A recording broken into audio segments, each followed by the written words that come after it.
Hello, it is June 2nd, currently 4:39 p.m. and I'm taking a quick little break from doing all the laundry and washing the sheets and getting ready for Alex to come home from his bachelor trip tomorrow. He is currently in Cancun with some of his fraternity brothers, celebrating one of our friends getting married. Anyways, I wanted to press record really quick because there's slightly a bit of an update. I finally, after 2 weeks of waiting, 2 weeks and a day, I got my blood work back.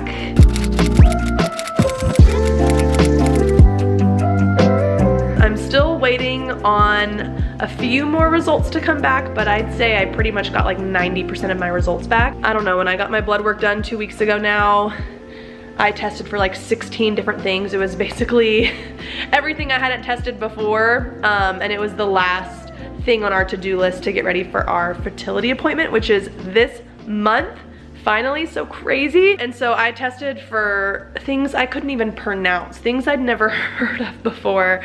But I'm thankful to say that everything came back healthy and normal, and all the things that like pretty much affect my physical health. Like I tested for my vitamin levels, my thyroid, which plays a huge role in fertility, by the way, my blood cell counts, white blood cells, red blood cells, my immunity, random diseases, illnesses, genetic history of stuff. Like I tested for so many things, which honestly is good because it gives me now a new baseline. But all that to say, all that stuff that affects me physically, and like my long-term health or whatever, checked out.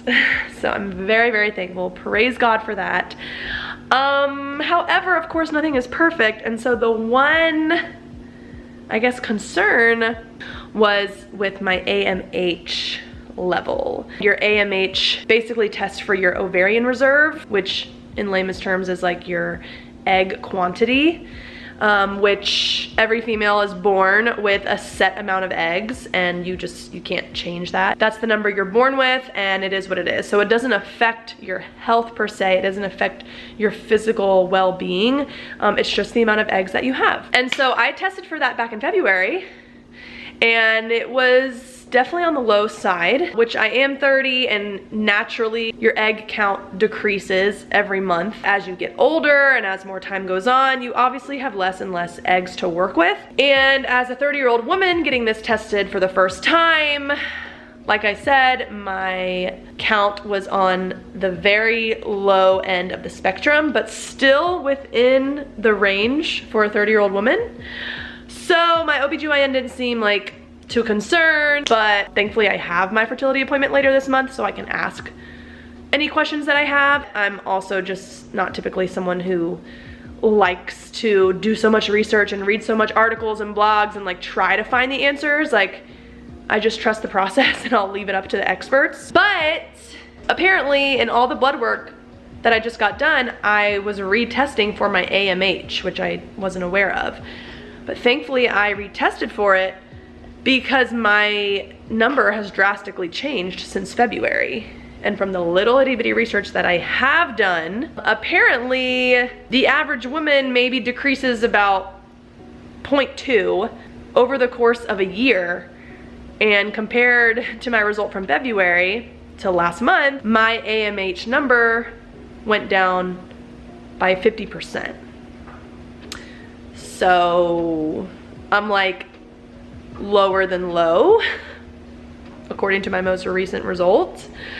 So that's obviously concerning, but people with low egg counts are good candidates for IVF because you don't want to just keep losing eggs and wasting them per se. Like you want to be intentional about the little amount that you have left. And also people with low egg counts are good candidates for egg freezing, which maybe if I would have found this out earlier in life, or maybe even a few years ago, like maybe freezing eggs would have been a conversation my doctor would have had with me. But I'm not so much worried about the egg freezing because Alex and I are definitely at a stage of life where we want to have kids yesterday. But I am curious as to like what the advice would have been if I would have had this AMH result when I was 18, or even just a couple years ago before Alex and I started trying. Like what would my OBGYN have advised me to do? Would she have immediately referred me to a fertility clinic?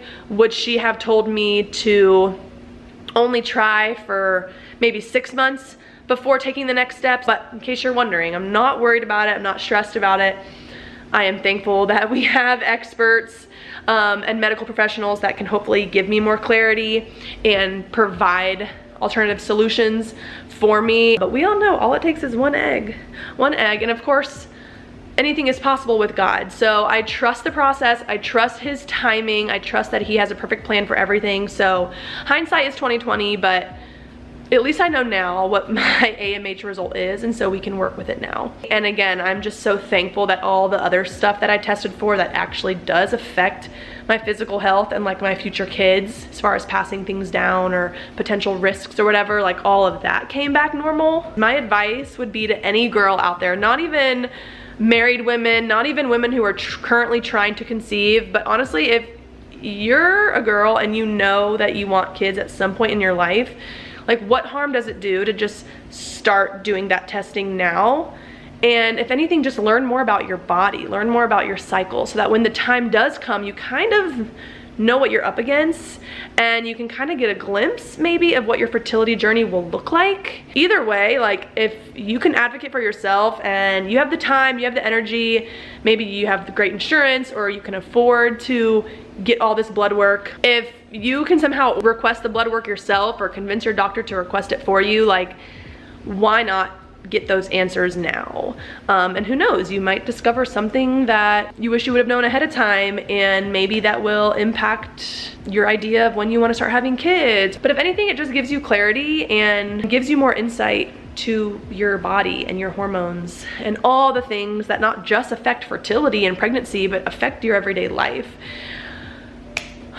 So I feel like that would be my words of wisdom to anyone listening. Also, I am currently in the 2-week wait. I think I'm like right at the end of it, because I'm pretty sure my period's supposed to be coming like any day now.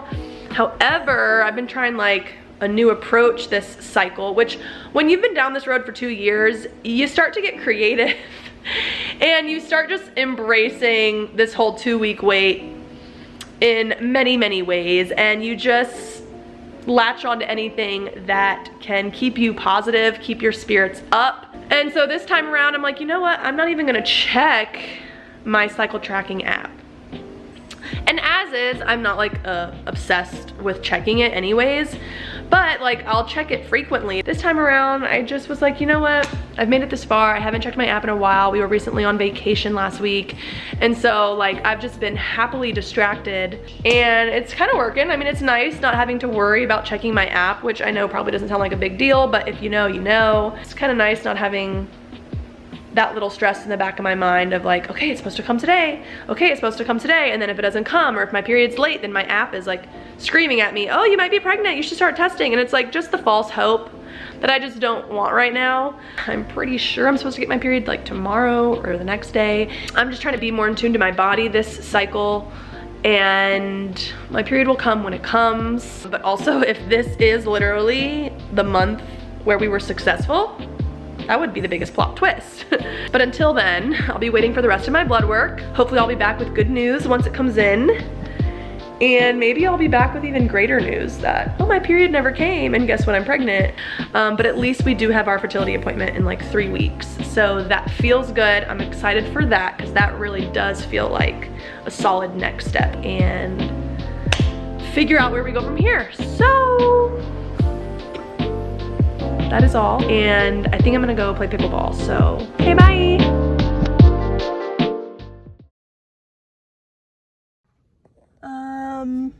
It's June 4th, and I started my period this morning.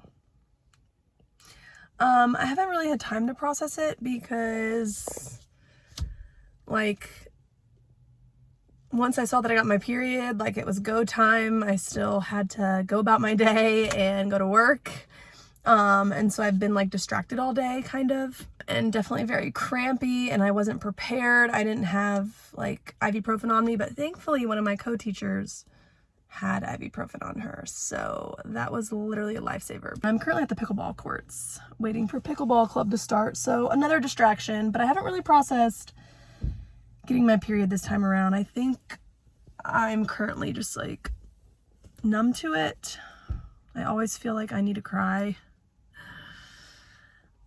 from the initial shock, which I don't even know why I'm shocked.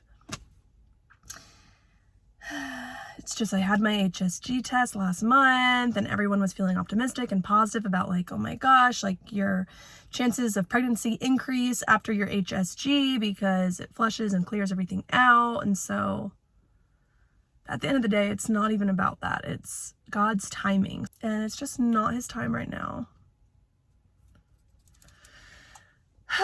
So I'm just like, I don't know, like I said, I think I'm numb. That's kind of the word to describe this moment right now. But usually the emotions kick in once I tell Alex, because obviously I'm the one to always fill him in on if my period came or not, so otherwise he would never know. And so usually once I actually start like talking about it with him, that's when I can really just like feel everything and allow myself to get it out. And then I just need a good cry and a good night's sleep, and tomorrow will be a new day.